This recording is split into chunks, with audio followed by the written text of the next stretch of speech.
On our last episode, we visited the Katyn Memorial in London's Gunnersbury Cemetery. It was our first among several stops of Polish heritage sites in London. If you missed that video, we have a link in the video description. Today, we're moving on to more Polish heritage sites in London. And after our visit, we hop back on the tube to get back to central London. So we would then make our way back to central London, and on our way to our next stop, also a Polish heritage site, and this would be the Sikorski Museum. This is a hidden gem located in the heart of London and showcases many artifacts and documents related to Polish military and political history. It's tucked away in a series of white row houses right on the south side of Hyde Park. You'd never know this location exists, but it's at 20 Prince's Gate in Kensington, where you're going to find the Polish Institute and the Sikorski Museum inside. This museum was founded in 1947 by the Polish government in exile at that time to preserve and honor the memory of General Władysław Sikorski, a prominent figure in Polish history, and the man who was leader of the Polish government in exile during World War II.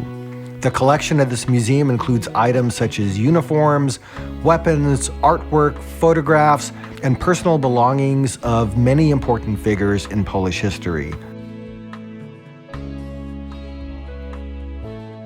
Polish mine detector. The Poles invented mine detectors. Really? They were. There was a need. The Polish War Ministry identified the need for unexploded ordnance to be found in training. So they got a team together, and one of them, a lieutenant, designed a mine detector, which seemed to work. When the war broke out, he took the prototype and all the blueprints, developed it further at the University of Edinburgh in Scotland, and gave the patent to the British Army. General Montgomery in the British Army was very impressed, immediately ordered 500 to be made. And they were sent out to Egypt, and prior to the Battle of Alamein, they cleared the German minefields. And they were very successful, and they were used continuously in the British Army until 1989. There's also instruction detail from the British Army, mine detector Polish number 3. The Sikorski Museum is a valuable resource for those interested in learning about Polish history, particularly during World War II. It also serves as a reminder of the contributions made by Polish people to the Allied forces during the war. The museum hosts various events and exhibitions throughout the year, making it an engaging and informative place to visit. The Sikorski Museum in London houses an extensive collection of diverse exhibits, paintings, prints to maps, flags, including the revered Polish national flag flown above Monte Cassino. The museum's collection just seems to continue to grow.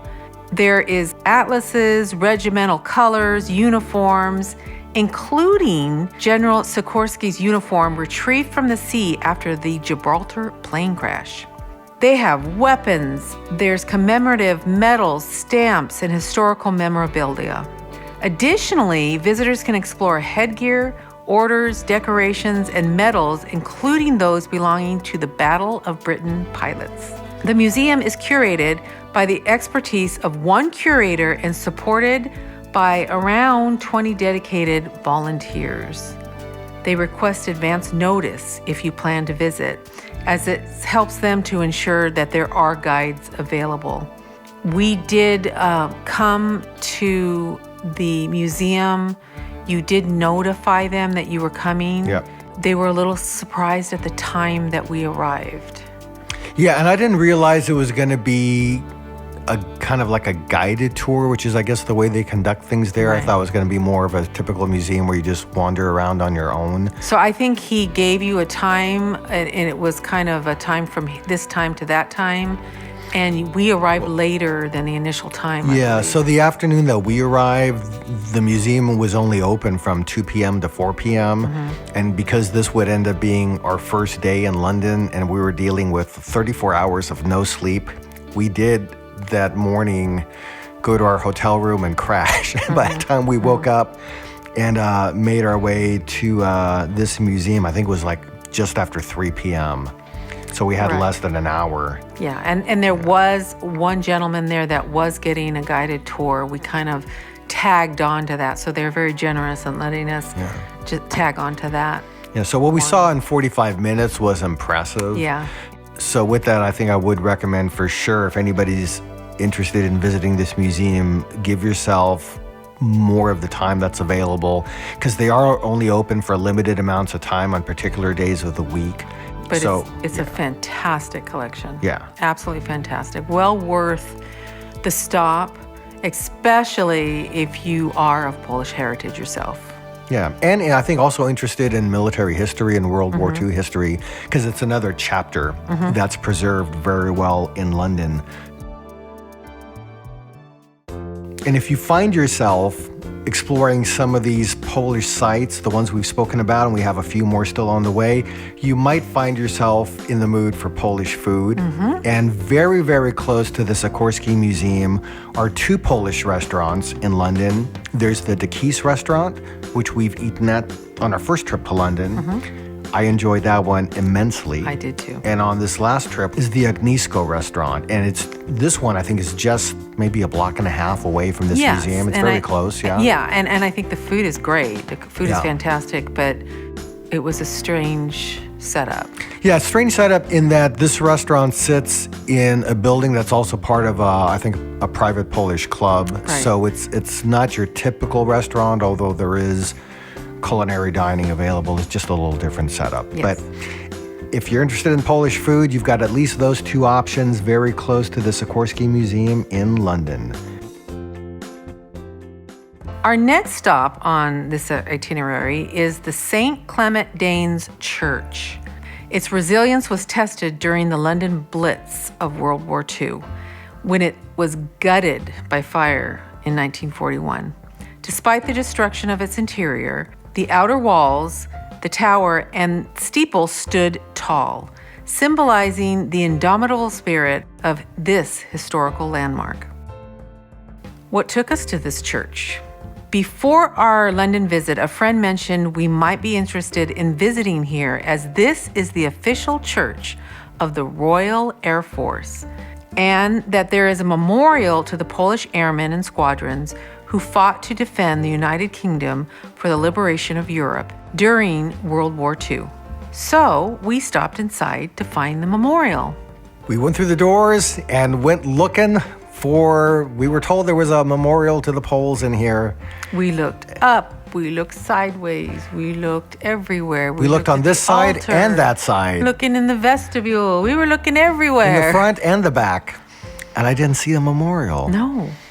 I guess we were looking around, though. We did see in this church there was a number of religious artifacts on display. There was military artifacts on display. Yeah. So we did see things as we were looking for the Polish memorial. But you found a floral display of the Polish forces in their memory, but this isn't what we were looking for. No.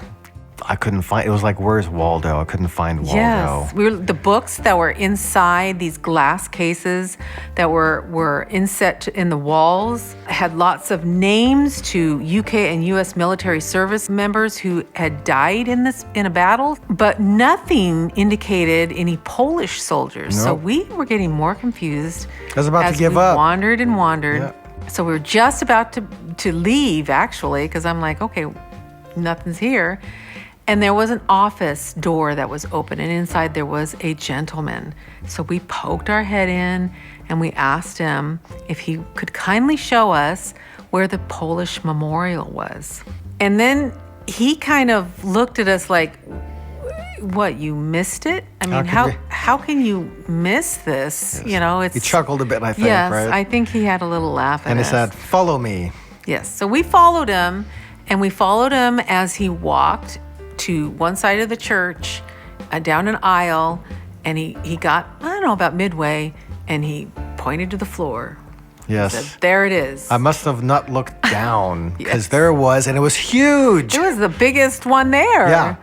Yeah, for sure. So this was, like I said, it was on the left side of the church, and it was a memorial to Fighter Squadron 303, which was a Polish squadron. Yeah, and I think it also mentioned some of the other regiments that were part of the Royal Air Force that were of the Yeah, it Polish was quite contingent. large. Yeah. It was very Yeah. big.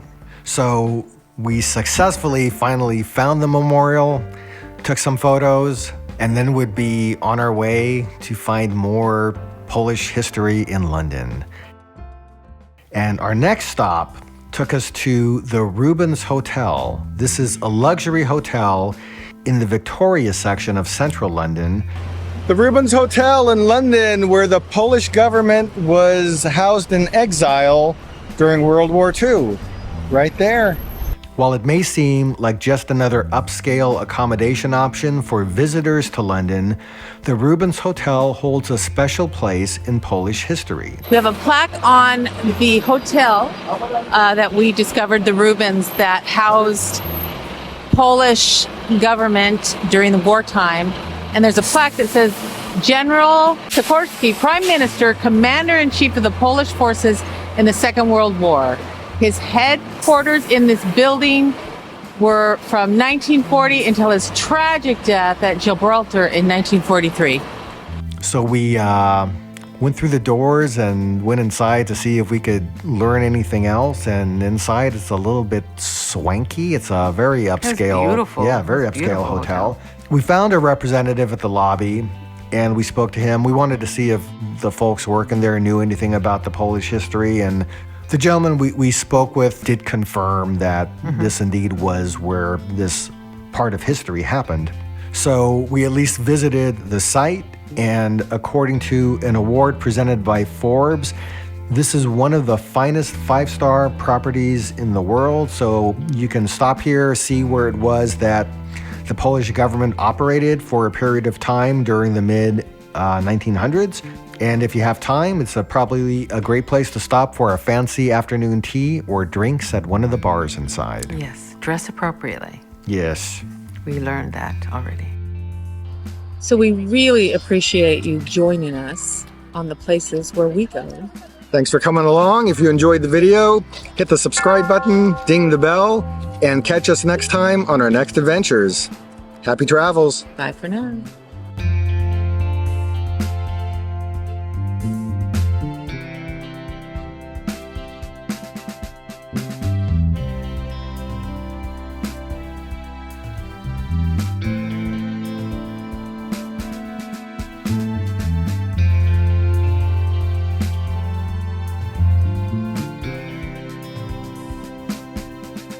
Mm-hmm.